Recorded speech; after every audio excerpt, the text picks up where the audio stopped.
On le sait, les intelligences artificielles sont devenues incroyablement puissantes. Mais elles ont un talon d'Achille, un secret un peu moins glorieux. Elles sont terriblement gourmandes en données. Alors, imaginez un instant si une IA pouvait apprendre une nouvelle compétence à partir d'un ou deux exemples. Un peu comme nous, en fait.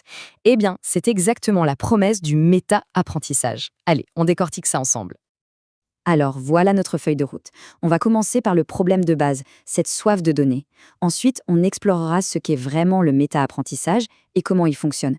On verra où il est déjà utilisé, on abordera ses limites actuelles, parce qu'il y en a, et enfin, on essaiera de se projeter un peu vers l'avenir.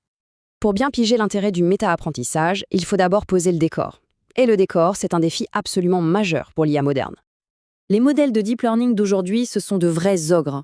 Pour atteindre des performances de pointe, ils doivent ingérer des montagnes de données. Prenons l'imagerie médicale. Pour qu'une IA apprenne à identifier une tumeur de façon fiable, il lui faut des milliers et des milliers d'exemples, tous soigneusement annotés par des experts. Et c'est là que le bas blesse. D'abord, obtenir ces données, ça coûte une fortune. Ensuite, le temps de traitement est long. Et surtout, le vrai goulot d'étranglement, c'est qu'il faut des spécialistes, des radiologues par exemple, pour étiqueter chaque image, une par une. C'est un travail de titan. C'est la question qui change tout. Et si on pouvait apprendre à une machine à généraliser à partir de très très peu d'informations? C'est précisément ce problème que le méta-apprentissage cherche à résoudre. Bon, entrons dans le vif du sujet. Le méta-apprentissage. On le résume souvent par une formule un peu choc. C'est l'art d'apprendre à apprendre. L'idée, ce n'est plus d'entraîner un modèle pour une seule tâche ultra spécifique. Non, là on l'entraîne sur une multitude de tâches différentes. L'objectif, c'est qu'il développe une stratégie d'apprentissage, une sorte d'intuition pour pouvoir maîtriser n'importe quelle nouvelle tâche très très vite et avec un minimum de données. Pour que ce soit bien clair, il ne faut pas le confondre avec un concept proche, l'apprentissage par transfert. Le transfert, c'est prendre un modèle géant pré-entraîné et l'affiner pour une nouvelle tâche bien précise. Le méta-apprentissage, ça va un cran plus loin. Le but, c'est de s'entraîner à l'acte même d'apprendre pour être prêt à affronter l'inconnu. D'accord, mais comment ça marche en pratique? En gros, il existe trois grandes approches, trois philosophies différentes pour réussir à apprendre à apprendre. Chacune de ces familles aborde le problème sous un angle qui lui est propre. Mais l'objectif final, lui, reste toujours le même. Une adaptation qui soit à la fois rapide et efficace. La première famille est basée sur l'optimisation. L'idée ici, c'est de trouver un point de départ parfait, une initialisation des paramètres du modèle qui soit une base idéale pour n'importe quelle nouvelle tâche qui se présentera. C'est un peu comme trouver la position de départ parfaite pour un sprinter, quelle que soit la course. L'algorithme le plus célèbre de cette famille, c'est MAML. En fait, le processus se déroule sur deux niveaux. Il y a une boucle interne, où le modèle s'adapte très vite à une tâche spécifique, et puis il y a une boucle externe, où on évalue cette adaptation et on ajuste le point de départ initial pour que la prochaine adaptation soit encore meilleure. Le but, ce n'est pas d'être bon sur une tâche, mais d'être bon pour s'adapter. La deuxième famille, elle, est basée sur la métrique. Là, l'objectif est d'apprendre à comparer les données. On apprend à l'IA à projeter les exemples dans un espace où les choses qui se ressemblent sont très proches et les choses différentes sont très éloignées. Pensez-y comme à l'organisation d'une bibliothèque. Une fois que tout est bien rangé par sujet, trouver un nouveau livre devient un jeu d'enfant.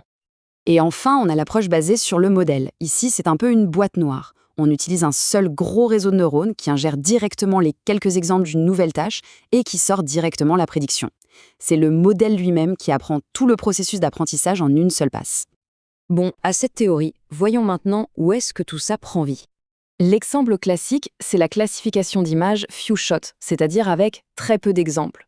Mais les usages vont bien au-delà. En robotique, un bras industriel pourrait apprendre à saisir un objet qu'il n'a jamais vu après une seule démonstration. Ou encore, pensez au clavier de votre téléphone. Il peut s'adapter à votre style d'écriture sans envoyer vos données personnelles sur un serveur. C'est de l'apprentissage fédéré, et le méta-apprentissage y joue un grand rôle. Le méta-apprentissage est très prometteur, c'est sûr. Mais attention, ce n'est pas une solution miracle. Le domaine fait face à des défis importants et à des débats assez vifs.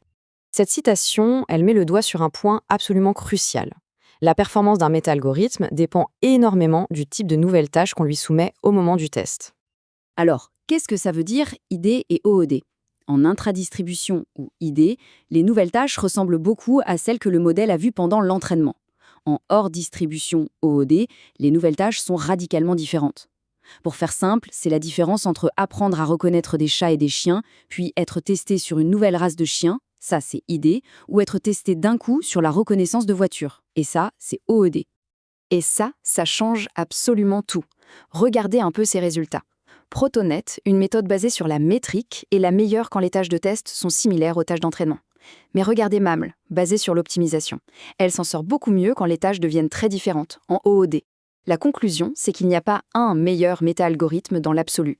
Tout dépend du contexte et du degré de nouveauté des tâches. Et les défis ne s'arrêtent pas là, loin de là. Le méta-entraînement reste très, très coûteux en calcul. Il y a un risque constant que les modèles surapprennent les tâches d'entraînement au lieu de vraiment apprendre à généraliser. Et puis, un des plus grands enjeux, c'est de réussir à concevoir des évaluations qui reflètent vraiment la complexité du monde réel. Alors, que faut-il retenir de tout ça et où est-ce que le domaine se dirige? En résumé, si on doit retenir 3 choses, ce sont celles-ci. Premièrement, le méta-apprentissage, c'est la quête pour rendre l'IA plus agile en lui apprenant à apprendre. Deuxièmement, il y a plusieurs stratégies pour y arriver, principalement basées sur l'optimisation, la métrique ou le modèle lui-même. Et troisièmement, le plus grand défi aujourd'hui, le nerf de la guerre, c'est la généralisation à des tâches vraiment, vraiment nouvelles, ce qu'on appelle la généralisation OOD. On peut donc se poser la question, dans un futur où l'IA devra constamment s'adapter à de nouveaux environnements, à des problèmes imprévus, est-ce que cette capacité à apprendre rapidement, cette méta-compétence, ne deviendra pas finalement plus importante que la performance brute sur une seule tâche? C'est une question ouverte, bien sûr, mais elle dessine un avenir assez fascinant pour l'intelligence artificielle.